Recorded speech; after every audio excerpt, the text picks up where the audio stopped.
오늘은 힘들어도 아름다움만은 잃지 말라. 힘들어도 아름다움만은 잃지 말라라는 제목으로 하나님 말씀 증거하도록 하겠습니다. 사무엘상 23장을 보면은 다윗이 그일라 사람들을 도왔습니다. 그럼에도 불구하고 배은망덕하게 배신하고 자기를 사울에게 넘겨주려고 그랬습니다. 그러니까 사람에 대해서 완전한 실망을 하게 되었습니다. 이 의미가 있다 그랬죠. 사람에 대한 완전한 실망이 있을 때 비로소 하나님만 바라보는 절대 믿음을 갖게 된다는 것입니다. 하나님만 바라보는 절대 믿음이 왜 필요합니까? 그래야 일관성이 있습니다. 환경과는 관계없이, 사람들의 반응과는 관계없이 하나님만 바라보는 일관된 신앙을 가질 수 있기 때문에 그렇습니다. 그래서 이 하나님만 바라보는 일관된 신앙을 뭐라 그러냐? 좀 다른 표현을 한다면 원리의 사람이 될 수 있다는 것입니다. 원리 때문에 움직이는 거지 환경 때문에 움직이는 게 아니라는 것입니다. 그럼 이런 신앙을 가졌다라는 거, 이게 선언적인 의미로 끝나는 게 아니라 중요한 건 이럴 때 하나님께서 시험을 주십니다. 시험이 뭐냐? 그 믿음이 작동되는지 안 되는지, 그 믿음이 워킹이 되는지 안 되는지를 봐야 될 거 아닙니까?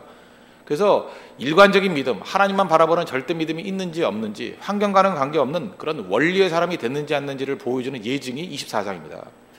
보라는 거예요. 이 사람은 진짜 하나님만 바라보는 절대 믿음의 사람이 되었다. 이것을 만천하에 보여주는 것이 24장의 사건이라는 것입니다. 지금 이게 24장의 배경이 십광야인데, 십광야. 이 십광야라는 장소는요, 동네마다 이게 특성들이 있지 않습니까? 십사람들은 주로 우리 한국말로 말을 조심해야 돼요. 욕 같아요, 그죠? 그런데 십광야에 사는 사람들은 진짜 우리 한국 사람의 머릿속에 들어있는 그런 욕같이 다윗의 안티들이 다 모여 있는 곳이에요. 그러니까 다윗을 죽이려고 하고 다윗을 고발했던 장소가 항상 이 십광야입니다. 26장에 또 죽이려고 그러다 살린 일이 나오죠. 그때 고발한 것도 또 십사람들이에요, 그죠? 그래서 이 십광야는 다윗에게 있어서는 별로 좋은 기억이 아니고 안티들이 다 모여 있는 동네다, 이렇게 생각하면 틀리지 않다는 것입니다. 사무엘상 23장 10절 보십시오. 그때에 십사람들이 기브아에 이르러 사울에게 나와 이르되 다윗이 우리와 함께 광야 남쪽 하길라산 숲을 요새에 숨지 아니하였나이까, 이렇게 고발했습니다. 그리고 두 번째 또 고발했던 내용이 나오는데 26장 한번 슬쩍 보십시오. 26장 1절 보면 십사람이 기브아에 와서 사울에게 말하여 이르되 다윗이 광야 하길라산에 숨지 아니하였나이까 하매. 그러니까 십사람들은 계속해서 다윗을 고발하고 공격했다라는 것입니다. 23장의 내용이 뭐예요? 십광야에 있을 때 포위당했습니다. 그래서 다윗이 죽을 뻔했거든요. 근데 하나님께서 블레셋 사람들의 공격을 허락하셨죠. 그래서 초자연적인 하나님의 기가 막힌 타이밍 때문에 죽기 직전에 사울이 할 수 없이 포위망을 풀고 블레셋과 싸우러 갔습니다. 왜냐? 본진이 다 무너진다는 소식을 들었기 때문에. 그래서 십광야에서 다윗이 극적으로 도망을 칩니다. 포위망을 뚫고 도망쳐서 간 곳이 어디냐? 24장의 배경에 엔게디 광야로 갔다는 것입니다. 그래서 24장의 배경은 엔게디 광야에서부터 시작이 됩니다. 1절 보십시오.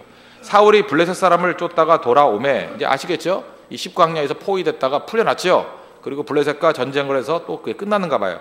또 돌아와서 다시 추적을 합니다. 어떤 사람이 그에게 말하여 이르되 보소서 다윗이 엔게디 광야에 있더이다 하니, 또다시 추격이 시작이 되었습니다. 다윗의 삶은 어떤 삶이었습니까? 쫓기는 삶이었고 피곤하고 불안하고 힘든 삶이었습니다. 한번 쫓겨봤습니까? 이 쫓김이 얼마나 힘든지, 그죠? 이게 가난한 게 얼마나 힘든지, 빚쟁이에게 쫓겨다니는 것이 얼마나 힘든지, 이런 것 경험해봤던 사람 다 알 것입니다. 우리가 전쟁이 아니라 할지라도 피곤하고 불안하고 힘든 삶을 살아가는 사람들이 참 많이 있습니다. 근데 이 피곤할 때 이게 웬일입니까? 추격을 하던 사울이 화장실이 좀 급했는가 봅니다. 동굴에 들어왔습니다. 근데 마침 그 동굴이 다윗 일행이 숨어있던 동굴이었습니다. 외나무 다리에서 원수를 만난 거죠. 3절 보십시오. 길가 양의 우리에 이른지 굴이 있는지라 사울이 뒤를 보러 들어가니라. 이게 원문은 발을 가리다 이렇게 돼 있는데 대변을 보다 그런 뜻입니다. 다윗과 그의 사람들이 그 굴 깊은 곳에 있더니 다윗의 사람들이 이르되 보소서 여호와께서 당신에게 이르시기를 내가 원수를 내 손에 넘기리니 내 생각에 좋을 대로 그에게 행하라 하시더니 이것이 그날이니이다 하니 다윗이 일어나서 사울의 겉옷자락을 가만히 베니라.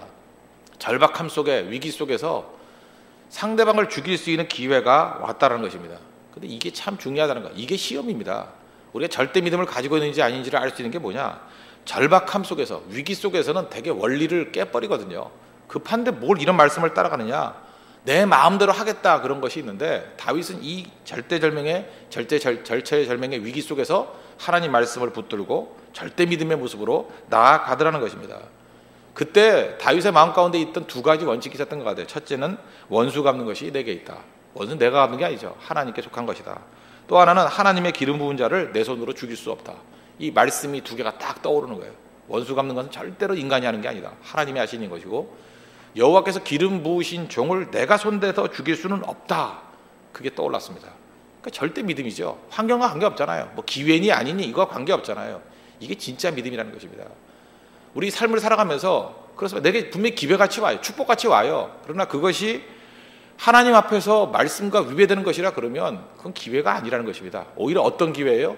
내 절대 믿음을 하나님 앞에 만찬하에 보여줄 수 있는 기회지 원수를 멸할 기회가 아니라는 것입니다. 여기서 다윗의 믿음의 위대성이 드러날 수 있다는 것입니다. 근데 그 주변에 있는 부하들은 그런 절대 믿음이 없으니까 죽이자 그러지 않습니까?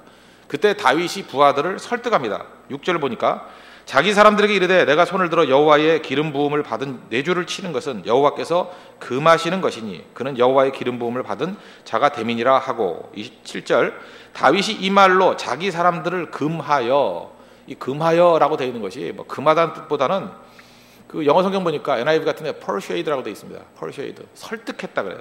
설득하고 설득해서 사울을 해하지 못하게 하니라. 결국 자기뿐만 아니라 그 밑에 있는 따르는 자들까지도 하나님의 절대 믿음의 원칙 가지고 따르도록 설득했다는 것입니다. 이게 다윗의 위대성이에요. 홀로 잘 지키는 것이 아니라 그 그룹 자체가 하나님 앞에서 영광스러운 그룹이 되더라는 것입니다. 그럼 다시 어제의 말씀으로 돌아가서 이렇게 다윗이 흔들리지 않았던 이유가 무엇입니까? 우리 인생 가운데 두 가지 인생이 있다 그러죠. 두 종류의 사람이 있다고. 첫 번째는 쫓기는 사람이 있다고요. driven people이 있고 또 하나는 부름받은 사람이 있다 그랬습니다. called people이 있다 그랬어요. 이때 다윗의 모습은 어떤 모습이었습니까? 그 일라 백성들을 처음 동정심을 가지고 부담감 가지고 도와줄 때는 그냥 그 상황에 따라서 그때 마음이 너무 뜨거워서 도와준 거예요. 쫓기는 사람이었습니다. 근데 그 이후에 사람에 대한 그런 기대가 다 사라져버리고 하나님만 바라보는 절대 믿음을 갖고 난 다음엔 이제는 흔들림이 없는 부름받은 사람으로 변화가 되더라는 것입니다. 이걸 우리식으로 표현한다 그러면 쫓기는 사람, 부름받은 사람 너무 많이 어렵습니까? 쉽게 얘기하면 쫓기는 사람의 특징은 뭐냐 하면 마음대로예요. 마음대로. 내 마음이 움직이는 대로 멋대로 행동하는 거예요. 그래서 모든 판단의 주인이 누구냐? 나입니다. 나. 마음대로. 그러나 부름받은 사람의 특징이 무엇인지 아십니까? 마음대로가 아니라 말씀대로예요. 잊지 마시오. 위기 순간이 오고 절체절명의 위기가 왔을 때 내가 마음대로 결정하느냐 아니면 말씀대로 결정하느냐 여기에 따라서 이게 완전히 믿음의 그 퀄리티가 달라진다는 것입니다. 당장의 이익을 쫓지 아니하고 죽이자는 사람의 음성을 듣지 아니하고 하나님의 음성을 들었습니다. 이게 최종 승리였다는 거예요. 우리가 그 주변에 고난이 오고 또 말도 안 되는 그 대적들이 있고 그러다 보면은 어떤 때는 내게 기회가 오고 그 사람이 약점이 보이고 그러거든요. 지혜가 있으니까. 그럼 마음대로 하고 싶은 그런 생각이 듭니다. 우리 뭐 사업의 현장이나 직장 현장에서 그럴 때가 얼마나 많습니까? 그러나 그때 마음대로가 아니라 말씀대로 가는 거. 이게 부르심 입은 백성들의 특징이라는 것입니다. 원래 여러분 하루를 살아가면서 분명히 많은 결정이 있을 것입니다. 그때 분명히 두 가지 갈등이 생길 거예요. 내 마음대로 결정할 것인가 아니면 말씀대로 결정할 것인가. 말씀대로 결정해야 그 사람이 비로소 절대 믿음의 사람이 될 수 있다는 것입니다. 그게 작동되는지를 보여줘야 된다는 거예요. 내 마음은 다 알죠. 뭐 말씀대로 살아야 된다는 거 모르는 게 누가 있어요. 그 예수 한 2, 3년 믿어놓으면 그 입술로 고백하는 건 누구나 다 할 수 있죠. 말씀대로 살아야지요. 그러면서 실제로는 작동이 안 되는 믿음이에요. 작동이 안 되는 믿음을 야고보 사도는 뭐라 그랬어요? 죽은 믿음이다 그러잖아요. 믿음이 작동을 해야 될 거 아니에요. 워킹 해야 될 거 아니에요. 작동 안 하면 무슨 의미가 있겠어요? 그러니까 자동차가 멋진 벤츠가 있다고 합시다. 근데 움직이질 않아요. 그 뭐 필요해요? 그렇지 않아요? 아무리 좋은 에어컨이 있다 할지라도 더울 때는 이 워킹 작동을 해야 될 거 아니에요. 작동 안 하는 에어컨이 무슨 의미가 있겠어요? 우리 많은 사람들이 믿음의 사람이라는 편말은 있어요. 믿음의 사람이래요. 근데 믿음이 작동을 안 하는데 그게 무슨 믿음의 사람이겠어요? 우리 홍대세교회 성도들은 이 믿음 자체가 작동하는 믿음이 되었으면 좋겠습니다. 작동하는 믿음. 그게 말씀대로의 사람이라는 것입니다. 그럼 이렇게 말씀이 작동하기 위해서 필요한 게 뭘까? 우리 말씀 많이 들어서 알잖아요. 알고 있다는 것도 중요한 겁니다. 알고 있는데 이 말씀이 작동하기 위해서 필요한 건 뭐냐 하면 하나님과의 교제의 삶이에요. 그래서 기도죠. 올바른 판단을 내릴 수 있는 거. 말씀을 몰라서 못 내리나요? 근데 그 말씀이 작동을 안 하는 걸 어떻게 해요? 그 말씀이 작동되기 위해서는 기도의 삶이 필요하다는 것입니다. 빌립보서 4장 6절을 보니까 아무것도 염려하지 말고 다만 모든 일에 기도와 간구로 너희 구할 것을 감사함으로 하나님께 아뢰라. 여기 보세요. 염려하지 말고, 염려하지 말자, 염려하지 말자, 그게 되냐는 거예요. 염려가 되는 걸 어떻게 해요? 그 염려될 때 염려하지 말자라고 또 생각을 하면 그 자체가 염려예요. 그러니까 염려 대신에 치환을 해야 된다니까요. 염려라는 세력이 딱 날라 들어오면 곧장 기도와 간구로 너희 구할 것을 감사함으로 하나님께 아뢰는 거. 그래서 잠깐 염려가 많고 근심이 많은 사람이 있어요. 그 치유책이 딱 하나 있습니다. 기도의 삶이에요. 염려하는 만큼 기도해보라고요. 염려가 많아요? 멍하니 있지 말고 기도하라고요. 기도. 그러면 염려는 기도로 다 대체가 된다는 것입니다. 그리하면 모든 지각에 뛰어난 하나님의 평강이 그리스도 예수 안에서 너희 마음과 생각을 지키시리라. 두 가지가 오는 거죠. 평강이 오고 또 하나는 뭐예요? 마음과 생각을 지키신답니다. 그 마음과 생각을 뭐로 지켜요? 이미 내가 듣고 있던, 내가 가지고 있던 말씀이 내 마음과 생각을 지켜준다라는 거예요. 말씀이 작동한다는 거죠. 다윗이 뭐 이전까지 하나님 말씀 몰랐겠습니까? 근데 그 말씀이 작동해서 자기를 지켜주잖아요. 말씀대로 가게 만들잖아요. 이 하나님과의 교제의 삶이라고요. 그래서 시황무지에서 그때 있었던 일들, 그 시편에 나오는 것들 몇 가지 제가 소개를 해드렸죠. 54편부터 시작해 몇 가지. 그 내용들을 보십시오. 주만 바라볼지라, 하나님만 바라보고 그때 하나님과 교제하는 얘기들이 나오잖아요. 그런 배경 속에서 이 말씀들의 신앙이 가능한 모습이 되더라는 것입니다. 그래서 오늘 이 아침에도 우리가 기도하는 이유가 뭔지 아십니까? 똑같은 하나님 말씀을 알고 있는, 뭐 좀 이렇게 지성인들은 말씀 들으면 금방 기억하잖아요. 근데 그 기억하는데 어떤 사람은 그 말씀이 작동하는 사람이 있고 작동이 안 되는 사람이 있어요. 기도 생활이 있으면 작동이 돼요. 그 말씀을 갖다가 이렇게 잘 활용할 수 있다고요. 그걸 에베소서 6장 표현에 의하면 그 말씀을 성령의 검이라고 그러지 않습니까? 이 검이 있어요. 검. 근데 칼만 있으면 다예요? 똑같은 칼을 줘도 어떤 사람은 검술이 뛰어난 사람이 있죠. 똑같은 칼을 가지고 무슨 뭐 무협지 같은 데 보십시오. 뭐 10명이 덤벼도 다 물리치는 사람이 있고, 괜히 그 칼이 있더라도 그 한 명이 덤벼도 꼼짝 못하는 사람이 있잖아요. 뛰어난 검술이 가능한 게 뭐냐? 그 기도라는 거예요. 하나님께서 우리에게 말씀이라는 검을 주셨습니다. 이제 그걸 갖고 탁월한 검술, 일당백이 되는 그런 검객이 되기 위해서 필요한 것이 뭐예요? 기도라는 거예요. 기도. 그래서 기도를 통해서 하나님 말씀을 잘 활용해서 승리하는 믿음의 종 되기를 바랍니다. 그래서 기도 없이 말씀만 붙드는 사람을 뭐라 그래요? 이 사람은 죽이는 칼이에요. 그런 거 많이 보셨죠? 성경 지식 많이 알고 있는데 그 지식을 가지고 자꾸 사람 죽이려는 사람도 있어요. 이걸 뭐라? 죽은 정통이라고 그런다. 말씀 맞죠? 누가 말씀 아니래요? 말씀인데 이상하게 그 사람은 살아있는 하나님의 말씀을 가지고 사람 죽이는 사람들 많아요. 그죠? 말씀 붙들고 처음부터 끝까지 다 말씀인데, 마귀가 그렇죠. 마귀도 예수님 유혹할 때 보면 말씀 가지고 유혹하지 않았습니까? 근데 그 말씀이 다 뭐예요? 죽이는 거죠. 약간씩 잘못 적용해가지고. 말씀은 말씀인 것 같이 보이는데 결국에 목적은 뭐예요? 죽이는 거. 마귀적인 거라는 것입니다. 사울 보십시오. 뭐 한마디로 나쁜 사람이죠. 뭐 잘못된 사람 아닙니까? 근데 문제는 뭐예요? 우리도 그래요. 어떤 사람 명백히 저 사람 나쁜 사람 아닙니까? 잘못된 사람 아닙니까? 누가 아니래요? 근데 그걸 왜 내가 고치려고 그래요? 그 사람을 고치는 건 하나님이 하실 일입니다. 그렇죠? 심판은 하나님께 있다고요. 근데 자꾸 내가 고치려고 그래요. 내가. 그 얘기 무슨 얘기입니까? 내가 하나님이다. 그 얘기가 똑같은 거죠. 엄청난 교만이죠. 저는 목회를 하면서도 그렇게 생각합니다. 뭐 성도님들 이렇게 빨리 변화되면 참 좋겠죠.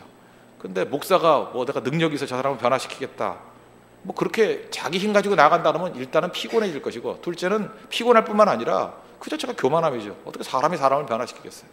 다만 기도하면서 하나님께 의탁하고 또 신실하게 오히려 그 사람을 갖다 이렇게 변화시키려고 노력하는 그 힘든 것을 서재에 가서 이제 눈물 뿌려 기도하면서 하나님 말씀을 준비하고 말씀을 선포하는 게 맞는 거죠. 말씀을 증거하면 하나님의 성령께서 그 말씀을 가지고 그 성도들을 변화시키겠죠. 삶의 현장 속에서. 하나님이 변화시키는 거지 사람이 변화시키는 게 아니라는 것입니다. 우리가 믿음이 있다고 하면서 믿음이 진짜 있는 게 아닌 걸 알 수 있는 게 뭐냐 하면, 이 기회가 오지 않습니까? 진짜 절대 믿음이 없는 사람은요, 기회 앞에 굉장히 초조해해요. 그래서 믿음 없는 세상 사람들은 뭐라 그래요? 뭐 기회는 맨날 오는 게 아니야. 그런 얘기 많이 들어봤죠. 그죠? 뭐 어떤 사람은 잘난 척하면서 그래요. 뭐 남자에게는 평생 기회가 3번 와 그래요.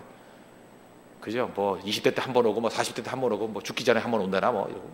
저 학교 선생님들한테 무지하게 많이 들어요. 특별히 체육 선생님한테 그런 얘기 되게 많이 들었어요. 그죠? 인생의 기회는 3번 와, 뭐 결혼의 기회도 3번 와, 뭐 잘 봐라 그 기회를 놓쳤으니까 이제 한 번 남았다 뭐 이러고. 그러면 여러분 그래 물론 너는 3번일지 모르겠다. 그러나 하나님을 믿고 의지하는 우리는 3번 아니야. 300번도 넘어, 뭐 3만 번도 넘어. 뭐 하나님이 마음만 먹으면 매일같이 기회를 줄 수 있어. 여러분 믿습니까? 그거죠. 그거 왜 기회 앞에 초조해합니까? 믿음이 없기 때문에 그래요. 이게 마지막이라고 생각해요. 하나님이 없기 때문에. 물론 맞지요. 자기 힘으로 살아가는 사람들은 자기가 기회도 만들어야 되니까 더 안 오겠죠, 그렇게 많이. 그러나 하나님 믿고 의지하는 백성이 왜 기회가 3번밖에 없어요? 하나님이 기회 주려고 그러면 매 순간이 기회죠. 이번 기회 놓치면 사업에 성공할 기회가 없대. 누가 그래요? 하나님 믿고 의지하는 백성들은 하나님이 또 다른 기회도 주시죠.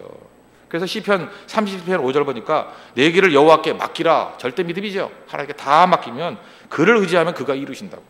하나님께서 이루어 주십니다. 그래서 절대 믿음 있다라는 것만 말하지 말고, 절대 믿음이라는 것을 고백만 하지 말고, 절대 믿음을 작동케 하는, 움직이게 하는, 워킹케 하는 그런 믿음의 신실한 되길 바랍니다. 그러면 기도가 필요하다는 거예요. 하나님과 기도를 통해서 이 말씀이 작동하고 절대 믿음이 작동하는 하나님의 거룩한 백성 되기를 바랍니다. 한 가지만 더 추가한다 그러면, 절대 믿음도 중요하지만 그죠? 또 다른 표현이겠죠. 표현이 맞는 것 같아요. 또 다른 메시지라기보다 또 다른 표현인데, 아름다움이 깨지지 않는 신앙인이 돼야 된다는 것입니다. 저는 우리 신앙인을 묘사할 때 표현하는 단어 중에 이 아름답다, 이 단어만큼 멋있는 게 없는 것 같아요. 제가 무슨 크리스찬 미학자도 아니고 그렇지만 그 아름답다. 그래서 교회도 그랬으면 좋겠어요. 참 아름다운 교회. 저는 목사도 좀 그렇게 불러줬으면 좋겠어요. 어쨌든 아름다운 목사. 얼굴이 예쁘다는 게 아니라 아름다운 목사. 우리 교제권도 참 아름다운 교제. 그 아름답다는 말만큼 멋진 게 어디 있겠습니까? 고난이 오면요, 아름다움이 다 깨져요. 그런데 고난이 오더라도 말씀의 원칙을 지키면 아름답죠. 그렇잖아요. 아름다운 거.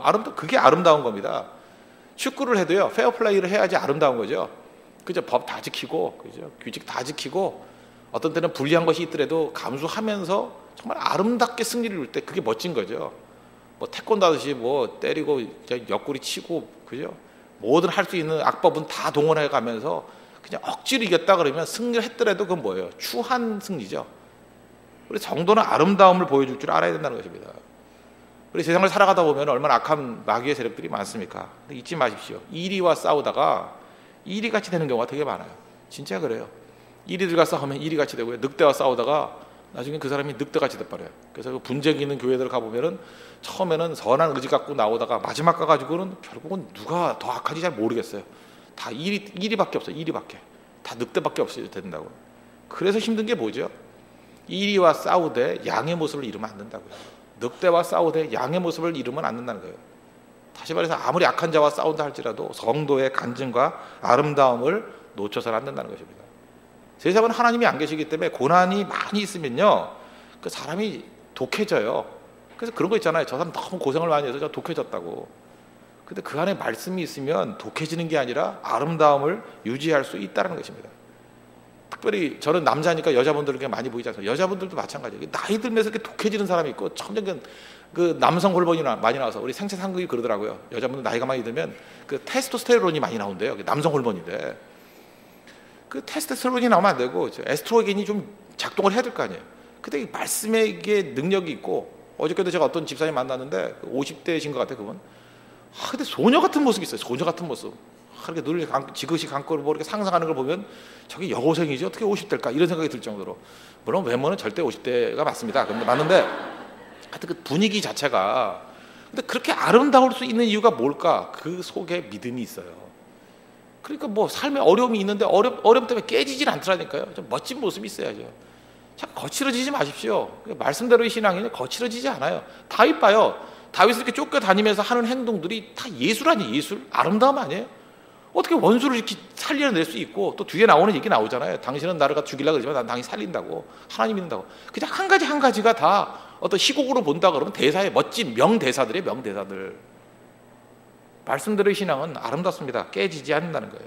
요셉 보십시오. 얼마나 고난이 많았습니까? 그죠? 그래서 형들에게 팔려가고 보디발의 아내 때문에 억울함 당하고 감옥에 가고, 그런데 요셉을 보면서 그가 구겨졌다, 그가 뒤틀렸다, 그에게 이를 악무는 분노가 있다, 그런 게 있어요? 없죠.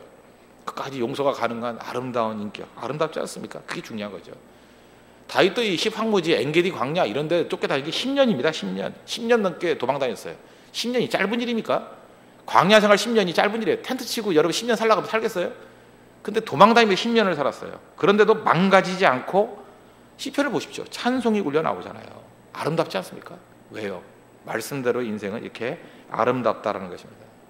그래서 아름답다는 말을 또 다른 말로 하면은 감동을 주는 거예요.